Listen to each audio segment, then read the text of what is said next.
Sonic Boom, an animated series and a series of video games set in alternate continuity to the main game.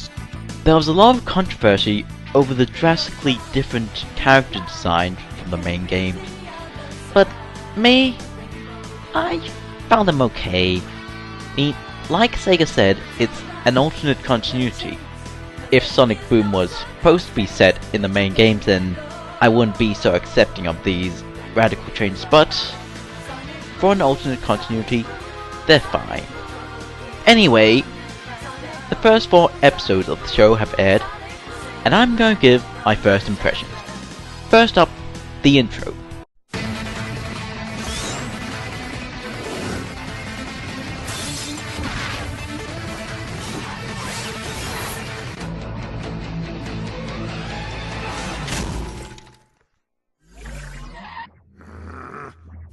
It is quite underwhelming. It just doesn't have energy, and it doesn't make me look forward to watching the show. It is kinda cool, but just doesn't get me in the mood. And also, it just sort of awkwardly ends. As you'll see, Sonic Boom takes quite a comedic tone, so maybe it intentionally ends awkward like the Monty Python Flying Circus intro. But no, it's just not working for me. Anyway, when the first episode starts off, we head right into action. You can't lose me, Egghead! Yeah. You know my name is Dr. Eggman. Prepare to be destroyed by Burnbot. So what, he's gonna burn me with flamethrowers or something? Flamethrower? No. Oh, acid? Incendiary grenades? No. The claws. Yes, claws. Very painful claws. Well, then you should have called him Clawbot, or Delacerator, or Pinjatron 9000, but Burnbot. I mean, that's just false advertising. That was good. So anyway, after Tails has a crash landing, Sonic decides it's best to dismiss him as his sidekick, so he puts out flyers for a new sidekick. We get introduced to Amy Rose.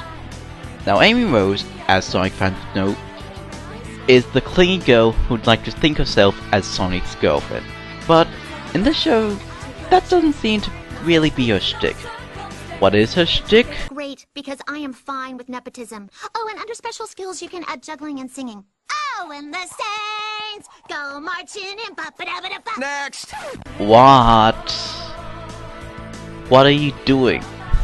When I saw the redesign of Amy Rose, I expected a strong, independent woman who knew what she was doing, but she has no idea what she's doing. Knuckles, on the other hand, I think you would be a great sidekick for me. No, Knuckles. I'm looking for someone to be my sidekick. We'd have to change your name, though. I'm thinking Knuckles Jr. yeah, his arrogance is really showing. Eggman decides to take advantage of Sonic looking for a sidekick by signing up himself, and Sonic just lets him. What? How? Why doesn't Sonic just kick his ass right there and then? Okay, this is ridiculous, but it's a comedy, so maybe that's... No, it's not.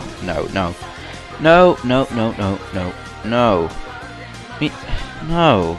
We've barely established Eggman as a villain in this show, which leads us to one of the big problems of the show. It doesn't really establish the characters well enough. Yes, we know the characters from the games, but that's supposed to be in a separate continuity.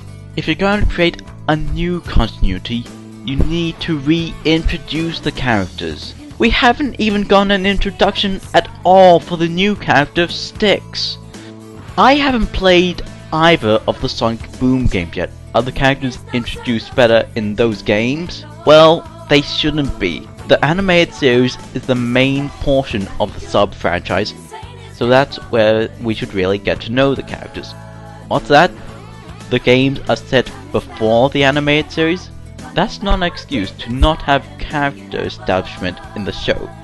That just means that the games are prequels, and prequels are usually made with the assumption the viewer, player, or whatever has seen or played or whatever the original.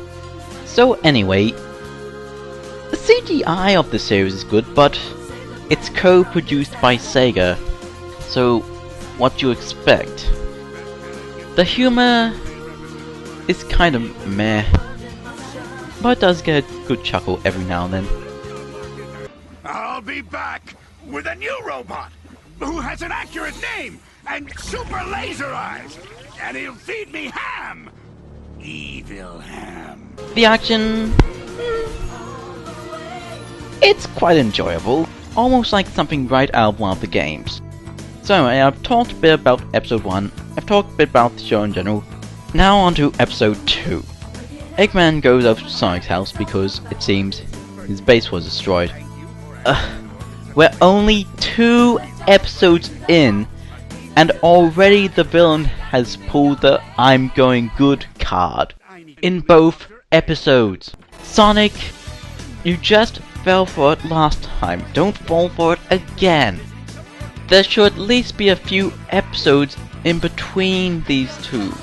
So of course, turned out Eggman was lying. After seeing these first 2 episodes, a few things went through my mind. Well, the key thing that went through my mind was, why is this set in an alternate continuity? This isn't really creating much of a bigger story, it feels like just side stories, so it could have been set in the continuity of the main games. Even better, it could have been webisodes rather than a televised series. But then we get to episode 3, and I realized something. The world in the Sonic games has expanded a lot over the years, yet this show keeps to quite a small area. When I first saw the designs of characters of Sonic Boom, I thought that the reason it was being set in an alternate continuity was to set up a whole new world, epic and different from the Sonic games, but saying of this series, it's domesticated. I started to accept that Sonic Boom wasn't the big epic show I was expecting it to be. It's a comedy, and comedies are usually quite domesticated, as is this show. So, to sum up the other episodes, in the third episode, Tails invents a machine that is supposed to translate languages, but also ends up being able to read people's minds and say their thoughts. This causes a lot of friction between Sonic and his gang, and Eggman decides to take advantage of this. By the way, I should talk about the new character Styx. She's savage and she's conspicuous. It's all some evil plot, man! First he lures us in with some terrible roommate ploy, but then wham! Out comes this 50-foot obliterator bot that obliterates us all! We gotta get out of here. That's all there is to say. And back to Amy Rose.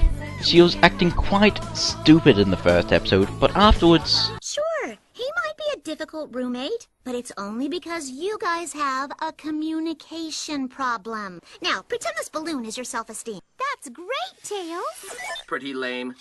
After everything I do for you, you don't appreciate me? I really just don't know about her.